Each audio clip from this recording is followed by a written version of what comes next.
Today we have a great guest from UC Berkeley and financial engineering graduate program, and we would like to share with you about the program and unlock your path to Goldman Sachs, BlackRock, Point72, Millennium, and lots of hedge funds. And we offer lots of support about MBA application and grad school application, and also career support to such Goldman Sachs and Point72,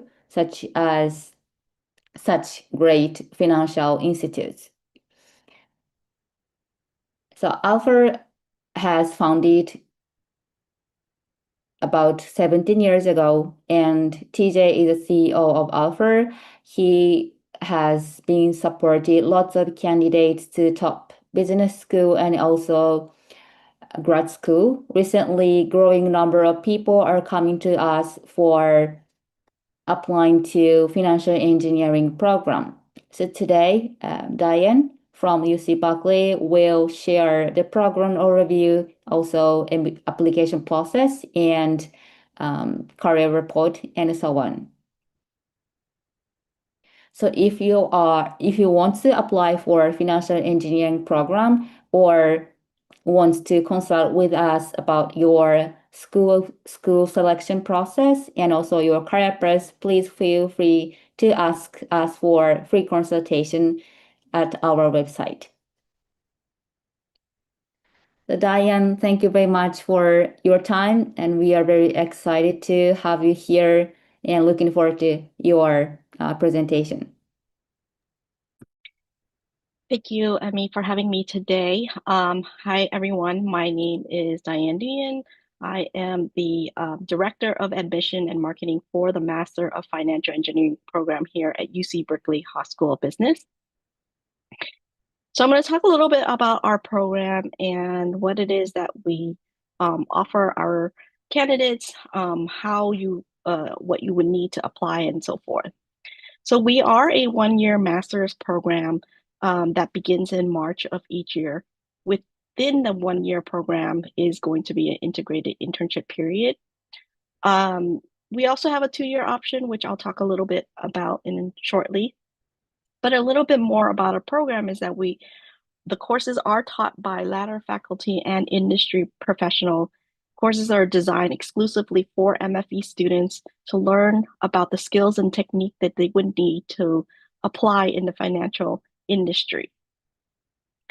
Majority of the coursework is going to be team-based, and we work very closely with our students to ensure that they are working with different students throughout the year.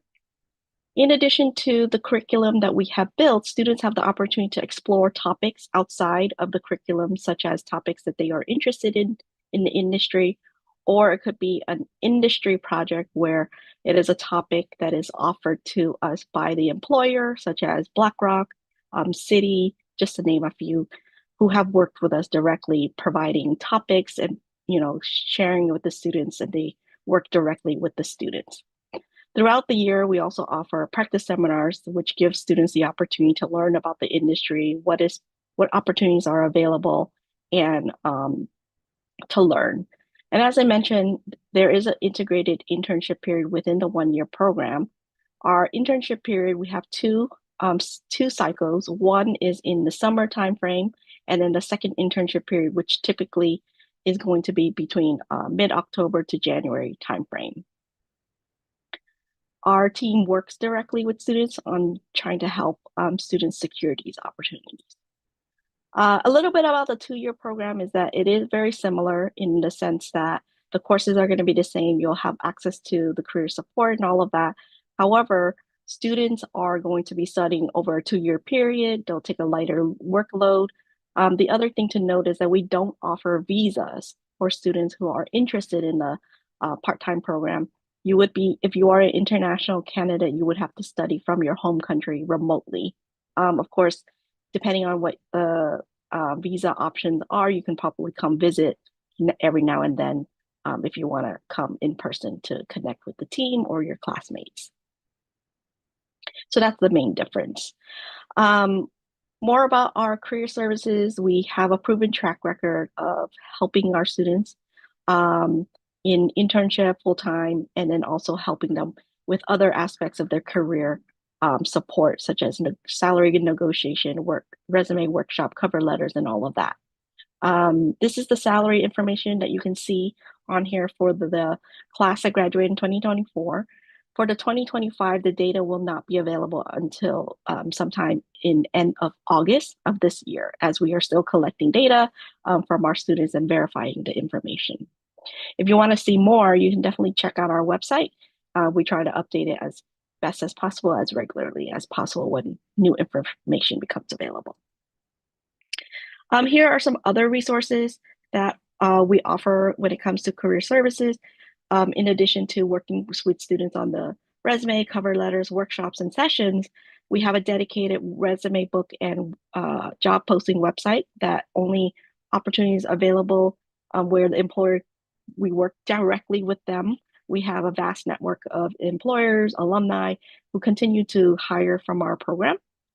MFE is STEM recognized, which means that students are eligible to work in the US on the OPT for 1 year, and STEM recognized allows them to extend an additional 2 years if the company is eligible for that. We have workshops, opportunities for students to brush up on their skills, whether it's learning further Python skills, C++, or it could be that you need to brush up on your technical interviewing skills. We have career coaches who do that, alumni career coaches who will come to help, who make themselves available to you. We also have alumni who come and host sessions and workshops for our students. And then we work with a variety of different partners to bring job fair opportunities to you. Here are some of the functions and the opportunities that our students go into. Of course, very typical finance type roles, but something to note is that it is highly quantitative roles that they're taking on. Now students are going into more tech, data science type functions that you can see in opportunity-wise, fintech and tech startups are areas that more students are going into and are interested in. Here are some of the notable employers who have recruited, hosted sessions, projects for our program. As you can see, Goldman Sachs, Morgan Stanley, BlackRock, just to name a few. And then here are a few of our alumni who have gone through the program. We have students from all around the world, coming from the US, coming from China, Asia, other parts of Asia, Europe, and Central America, South America too. We also have more alumni on our website. So these are just a select few, and Emmy can share with you the links to that this presentation if you want to take a look at it further. Moving on to the admissions requirement, what it is that we require in order for you to be considered for the master's program.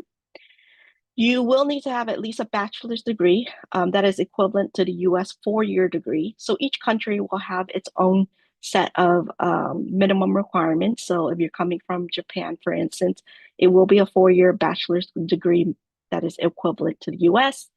We do require GMAT or GRE exam. For these exams, we only look at percentile. We want to see scores in the 90th percentile for the quantitative section, and for verbal, 70 percentile. We take the highest score so candidates can retake the exam multiple times. TOEFL will be required. TOEFL or IELTS will be required for international candidates, especially if you're coming from Japan, China, India. We will require the TOEFL, and most other Asian countries, we will also require that exam. You just need to meet the minimum requirement, which is a 90 in the IBT, and then an overall band of 7 for the IELTS exam. We also require 2 letters of recommendation for our application. Letters of rec should come from either a direct supervisor or a professor. Really choose someone who knows your profile, knows you well, who can really talk about your skill sets when it comes to your quant skills, your programming skills, or your finance skills. We have 4 different deadlines throughout the year for candidates to apply for our program, but we're also on a rolling basis. While The next deadline coming up is going to be October 1st, and that's going to be the final deadline to apply for spring 2026 entry. And right now we are admitting for spring 2026 entry. You're welcome to submit your application between now and October 1st if you want to be considered for that. We do keep the application open for a couple more weeks after the deadline, but those applications may be reviewed on a space available basis. So just keep that in mind if you're going to apply after, but they will be considered and reviewed also. What are the skills that we're looking for? We look for candidates who have strong quantitative skills, strong programming. You need to have strong communication. You need to have coursework in machine learning, and of course, strong intuition and logic. So more specifically, these are the prerequisite courses that we need you to complete.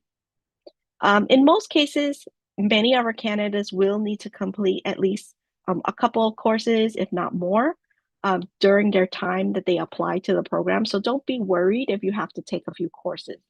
We take into consideration courses that are in progress. As long as you complete the course before the program start date, then you should be fine. And we work very closely with our candidates to ensure that they have all the courses, the preparation they need in order to succeed in the MFE program.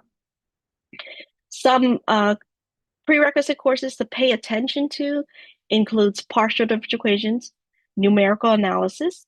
Oftentimes we see that candidates, even coming from an engineering or pure math background, may not have these courses completed. So pay attention to that. For the finance preparation, you really only need 2 courses. We usually recommend like a course in investment and macroeconomics, or corporate finance would also work. We encourage CFA, but it's not a requirement. It's more so we will also consider, work experience when it comes to the finance preparation. So someone who's been working in the industry for a few years, very familiar with finance, the formulas that you might use or the terminology that is used within the industry, then you should be fine. But when it comes to the math preparation, you need to make sure you have coursework. And of course, there is the programming piece. Our emphasis is going to be on the Python courses and also machine learning using Python. But because the industry does still use C++, we do encourage some preparation in C++, but the industry is trending away from that programming language. So you really want to make sure that you're strongest in Python. And of course, everyone is expected to have very strong writing, communication, and presentation skills in English. Here's our class makeup. You can also see this on our website. It's just a brief overview of what our student body looks like. They come from a variety of different backgrounds. The other thing I want to mention is that while these are the commonly seen majors and backgrounds that our students come from, math, statistics, engineering, finance, you don't have to have a specific major in order to apply to the program. You can have any major. What it really comes down to is the prerequisite courses, and these are the courses that I mentioned. These are the baseline courses that you should have in order to apply to the program and do well and succeed in our MFE. Many come with just a bachelor's, but we do have a few who come with master's and PhDs already. And of course, the average age we're seeing is 25. Majority come with very high test scores. But again, if you don't have the test scores, does not mean that you're not qualified. We take the highest score.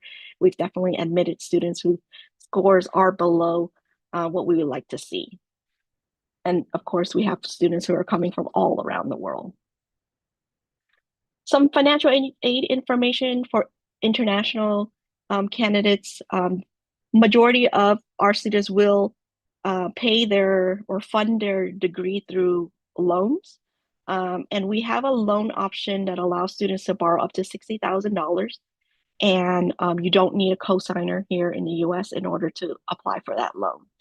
There's also other loan options if you want to apply for it, if you have a cosigner, or there are, you can definitely take a loan from your own home country if that works for you. Of course, you can also use your personal funds.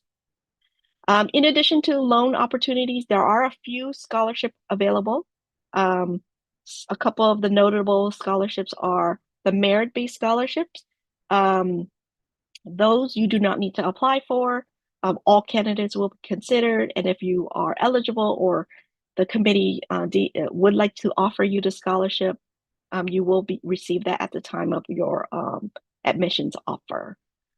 For the other scholarships that we have, there's a need-based scholarship that we give up to $10,000. That is based on funding. So if we run out of funding by the time you're applying, but even though you're qualified, you may not receive the scholarship.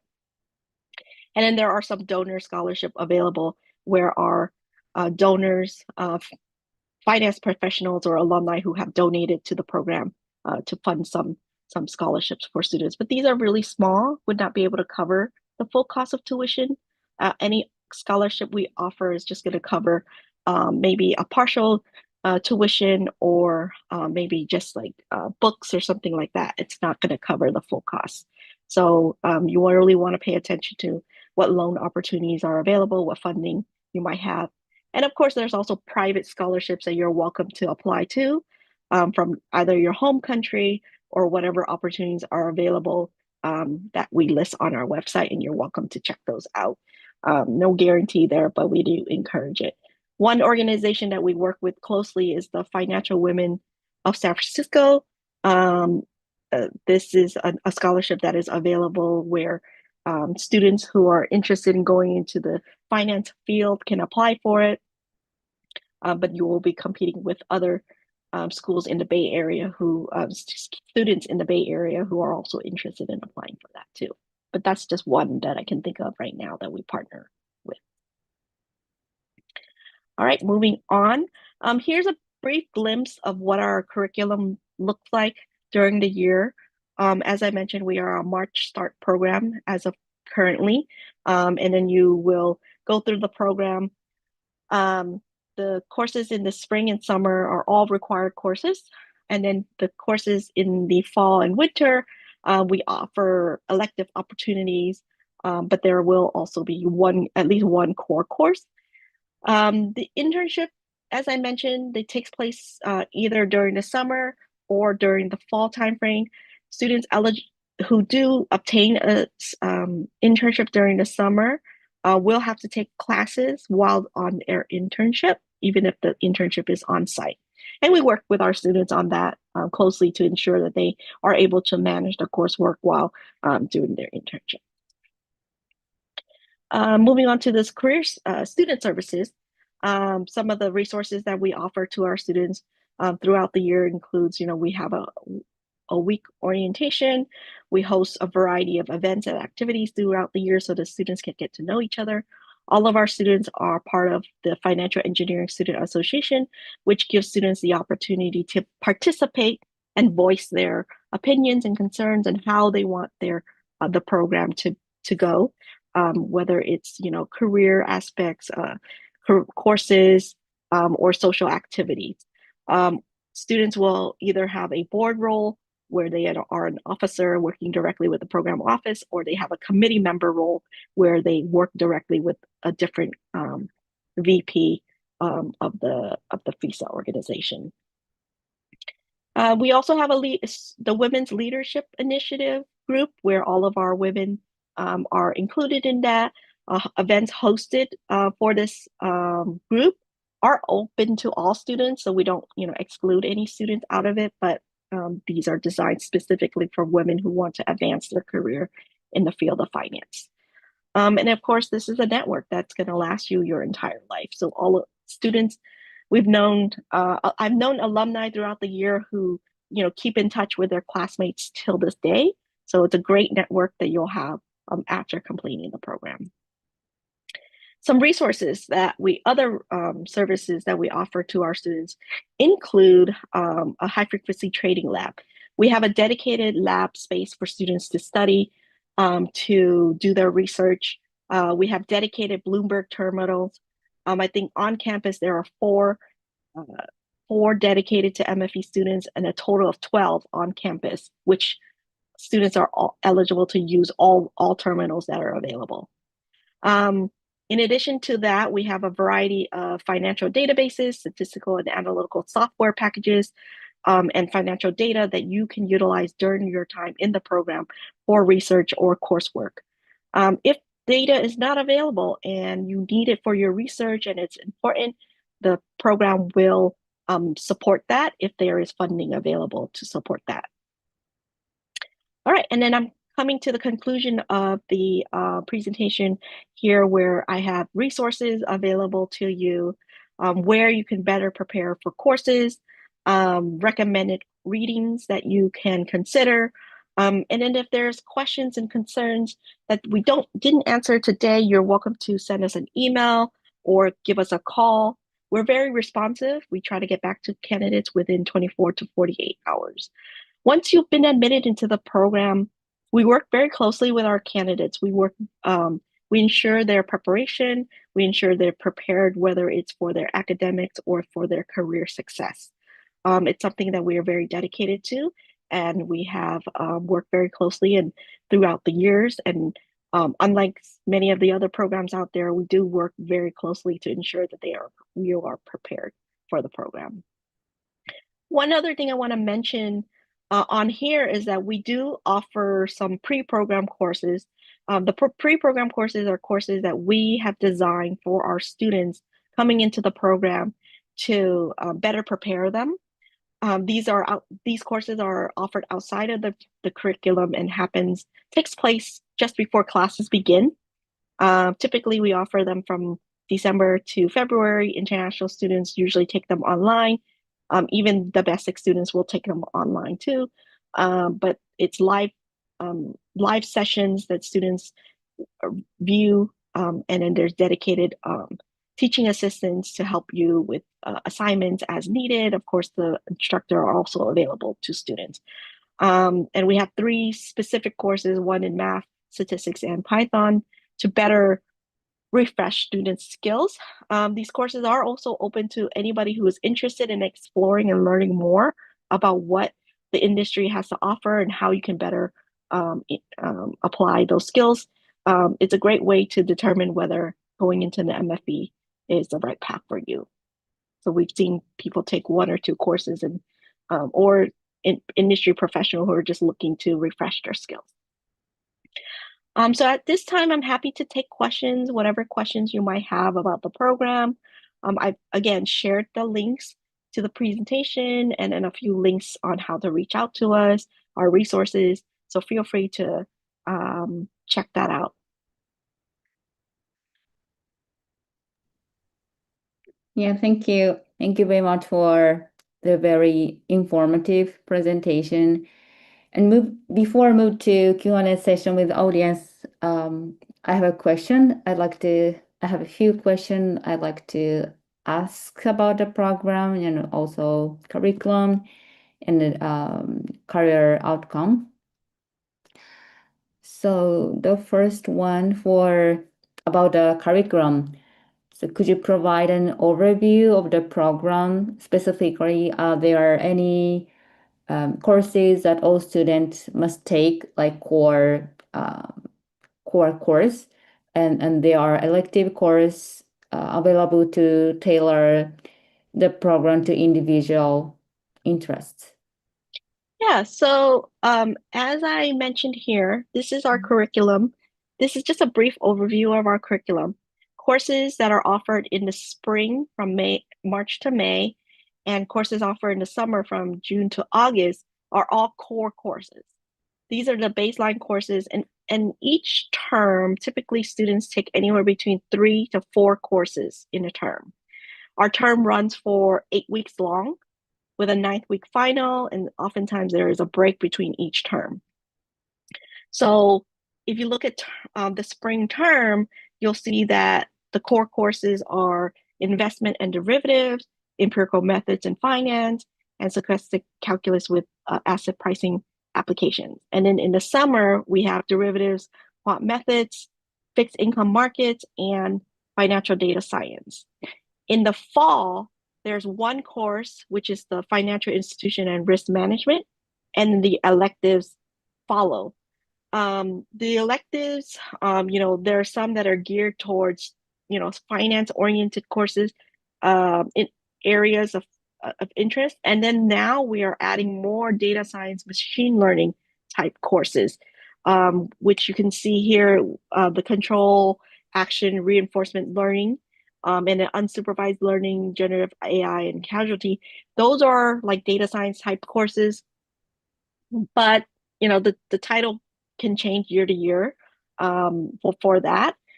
Now, and then for the winter, we have one core course, and then there is the financial innovation with data science, and then we have dynamic asset management and behavioral finance as elective courses that students can take. Now, outside of the courses that we offer in here, there are also independent study options, which includes our industry projects, so topics that come from an employer such as BlackRock. Perhaps they might give us a topic, the students will apply to learn, basically applying like a job to be a part of that project, and the employer will select the student and work directly with them, and they'll receive a grade for it. So it gives them the opportunity to apply what they've learned in their courses into a real industry type project that could be implemented in the company. And then there are opportunities where students can explore their own topics. Let's say they want to work with a professor within the business school on a specific topic that they don't see within our curriculum. They can propose that topic and get course credit for it. And we track those courses within our process, and it's another way of students applying and learning about the industry based on and tailoring it to how they would like. The trend is that we are going to add more data science that is geared towards finance oriented topics in our curriculum, but through the electives. There are, data science added here and there, or like Python, for instance, added into the various courses. But at this time, the plan is to add more courses, elective courses, that is, so that students can better have a better experience in the different areas. But most of what we are offering now, does train them very well, students very well, to ensure that they are getting the best, education so that they can apply it to the industry. And many of our students do say they use about 70% of what they've learned from our program in the industry. So it is very applicable. Yeah, thank you. Thank you. The student can expose themselves to more hands-on experience with, so not only very academic side, but also the internship and also company project, like BlackRock project. Yes. Yeah. Thank you. Okay. So about the internship, summer internship program, so we see lots of holistic support about the career and job opportunity.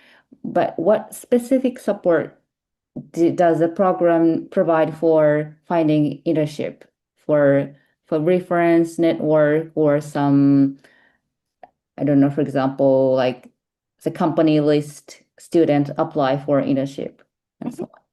Yeah, so as I mentioned earlier, we have a dedicated job website that is exclusively for MFE students. Like no non-MFE students would not even be able to log on and access it.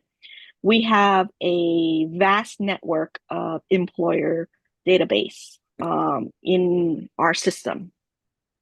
What we do is that we work with our students to make sure that their resume is as perfect as possible. Then we put the resume book together and send an email to all of our employer network to continue to solicit opportunities. So some employers will choose to select students from the resume book directly. other employers may decide, hey, I have this particular role, whether it's internship or full-time, they'll send that to us and we post it on the website and students will apply. We also work very closely with several employers who know our schedule. So they will from year to year know what our schedule is. So they'll come and recruit directly from our program. For example, Morgan Stanley, BlackRock, we have Millennium, Point72, who come and also recruit SocGen, just to name a few of them who have, hired from our program. They are familiar with our schedule. We've, worked with these employers for over 20 years now. And they know what our students can do. So they come knowing that they will hire our Berkeley MFE students for internship. And the idea of our internship is to lead to full-time opportunities. So many of our students do get return offers from the employer. And we continue to build our network by soliciting opportunities. So we have 3 dedicated career service team members who build employer relations.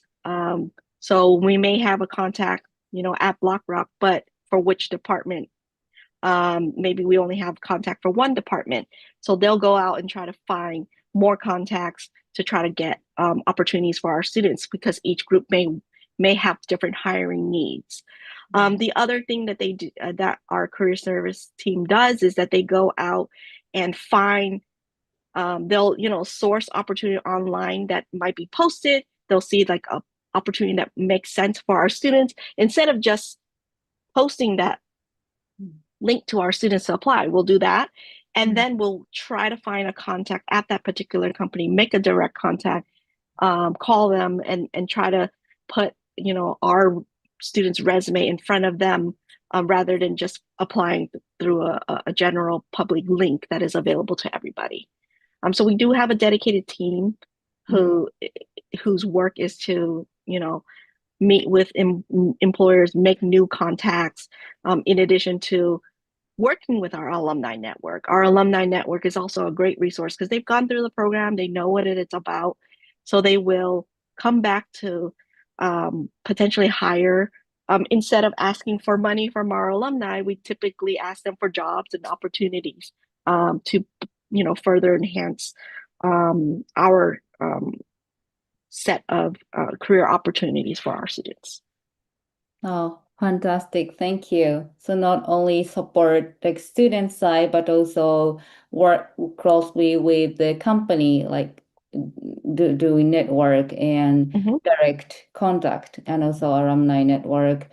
I heard super helpful to student. Thank you. Okay, so the next question we have in our YouTube. So about the location of your institute. So could you let us know some advantages to studying financial engineering in California? So there are like East Coast is generally considered like more like financial oriented, and Wall Street was there, and lots of like a financial institute out there. Yeah. So, being in the Bay Area, we are very close to Silicon Valley, which is a great opportunity. I know that oftentimes candidates think that because we're in the West Coast, we don't have connections to the East Coast. We actually have very good connections to the East Coast, to Wall Street in general. But in addition to Wall Street, we also have connections to many of the trading firms that are typically based in Chicago too. We also have connections with companies outside of the US, for London, other parts of Europe, and even in Asia. We have connections in Hong Kong. We have connections in Singapore. At one point, we had quite a few students who were who were going to Japan also for internships or post MFE, and have been very happy and successful with their career. The good thing about being in the Bay Area is that we can tap into the tech industry. A lot of startups, tech industry, start are based in Silicon Valley. The other thing is that we were one of the first programs to start placing our students in internship and career opportunities in data science roles. We were the first. We saw the industry moving towards that area. We saw the value that our students, financial engineering students, can bring to the tech industry. And fintech has grown quite a bit over the years. So our students are in that space, doing blockchain, crypto, DeFi type of core work. We've also had students who go, because of the way our program is designed and how we follow the industry trend. We've designed courses and added courses that would make our students relevant to any industry and have been able to change back and forth. Even students who've been out of our program for many years, who was pure finance, was able to go into more fintech data science type roles. So we really do prepare our students quite well. I have one alum, career coach, who went from being a trader to being now head of their some sort of data science type role, or working at, I think it was Open Door, perhaps doing more data science type work. And then there was an alum who, originally came to the program thinking that he was going to be a trader. And instead of doing that, he was actually given an opportunity to work at Facebook to be a data scientist. And that opportunity has really given him the skills that allowed him to start his own company, which is highly valued now. And he's actually moved back to his home country to start that company, and is doing very well and is very successful. So the skills that you're learning in the MFE doesn't just limit you to one area. It gives open to opportunities, open doors to many different routes that you can go into. Oh, thank you. So not only financial industry, but lots of career opportunity out there, and also in the kind of financial industry. So absolutely, so hedge funds are prominent not only in the United States, such in Chicago and West Coast, but also I believe Hong Kong and Singapore is a significant financial hub. Mm-hmm.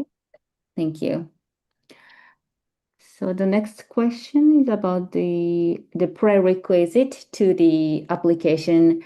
So one questions regarding prerequisite is are all prerequisites required to be courses taken for college credit, or Yeah, so most courses should be taken for a letter grade or from an accredited institution. However, there are some courses out there that we have pre-approved, and this is why you should definitely take a look at our complete resource list. The complete resource list will have information on where to take courses, which courses are approved. So we know that oftentimes someone, they graduated, been out in the work field for 2 to 3 years and looking to go back to school to do something different, maybe, or to utilize their skills in a different way. And they may not have taken the prerequisites. So we have put together a list of courses and a pre-approved list of courses that they can take to fulfill the prerequisite.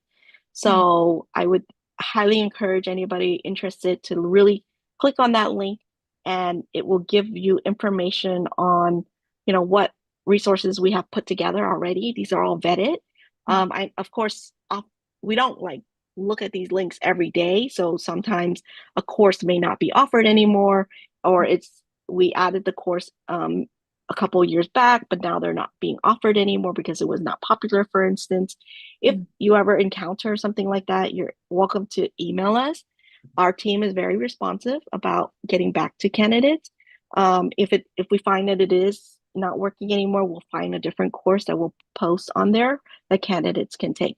We do understand that, because we don't have a specific major type that you should complete, you may not be able to cover all the topics. And all the topics that we're asking for is in very different departments. There's no major out there that has all of these in prerequisites in one.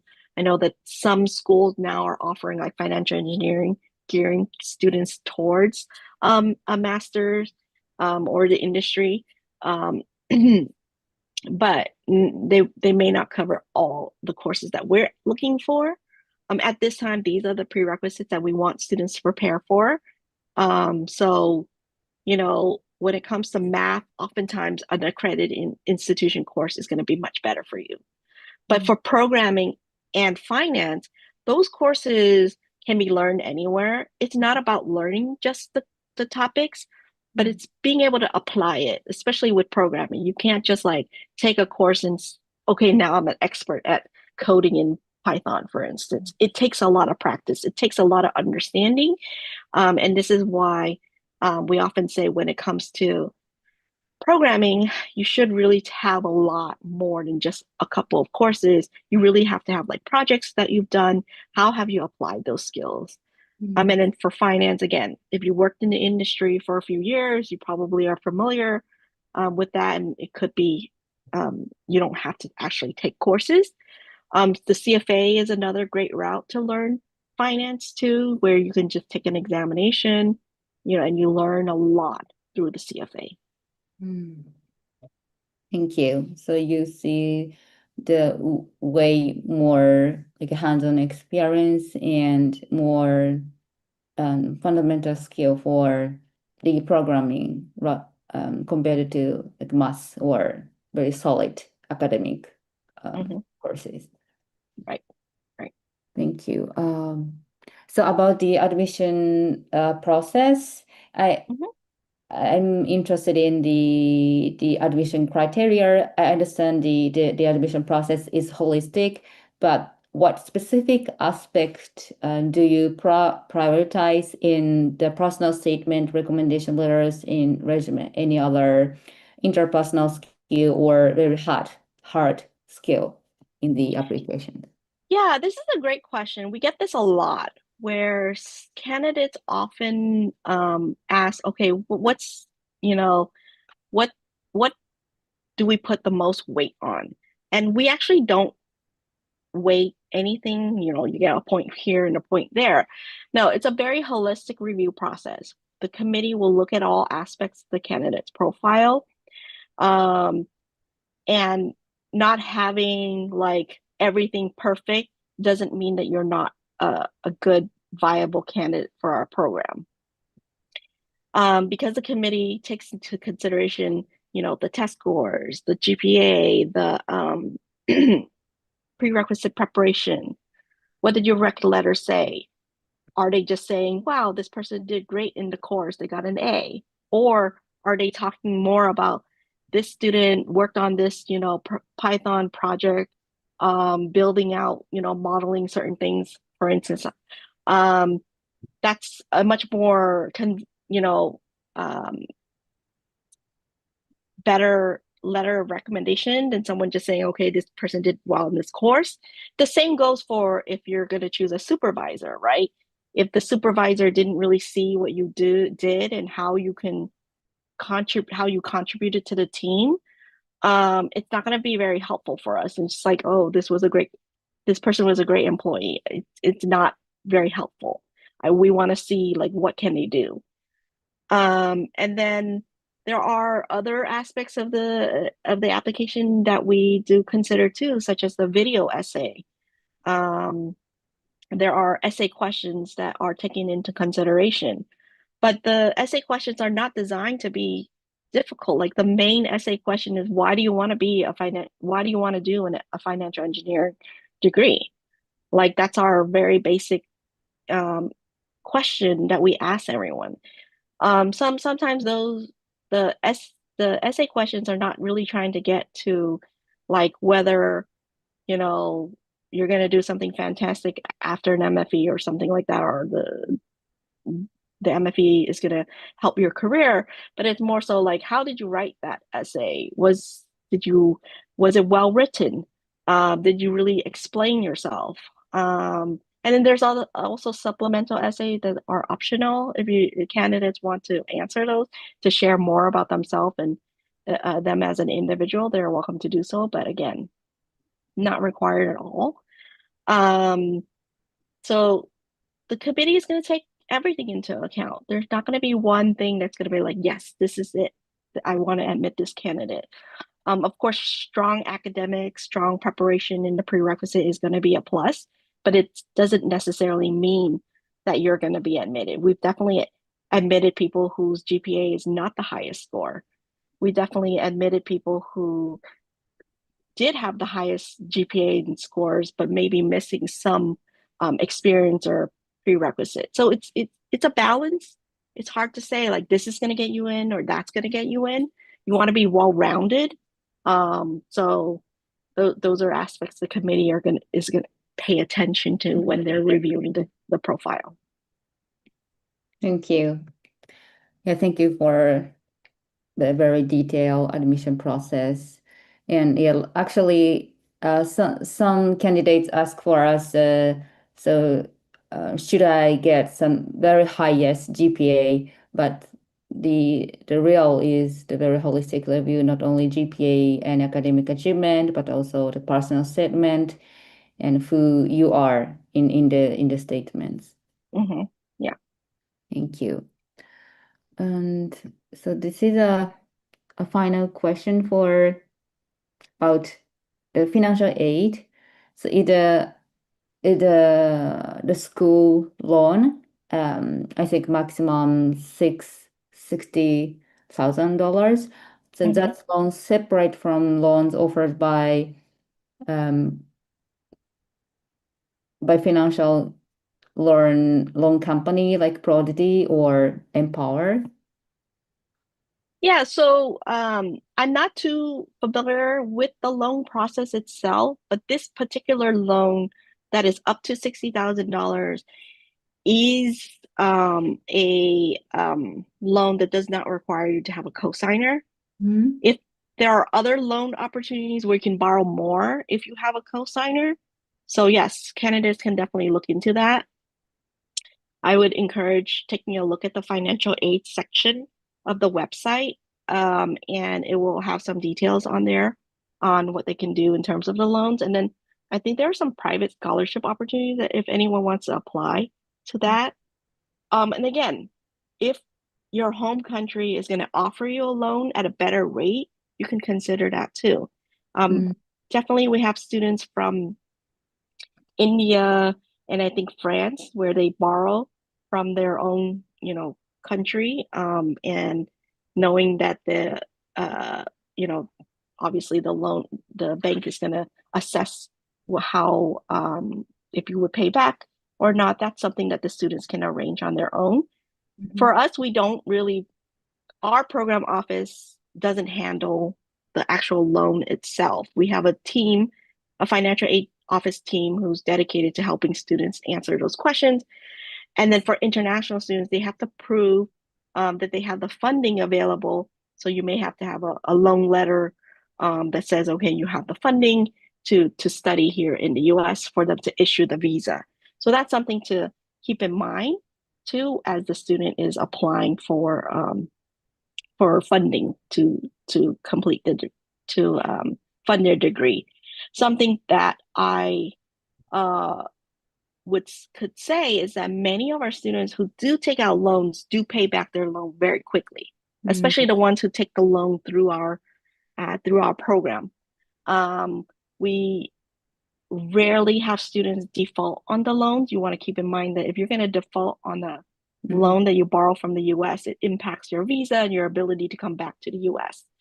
So that's something to keep in mind. But we've never really seen that case. Most students pay back their loans within 2 to 3 years. Some probably take longer, but on average, it is a very quick process because your return on investment after completing the MFE, the salary that will be getting is, very high. And what we post is just the starting salary. You don't necessarily see what the other salary that they get in the second year, third year, or when you move to a different, perhaps, this transition into a different role, perhaps, or moving to a different company. So,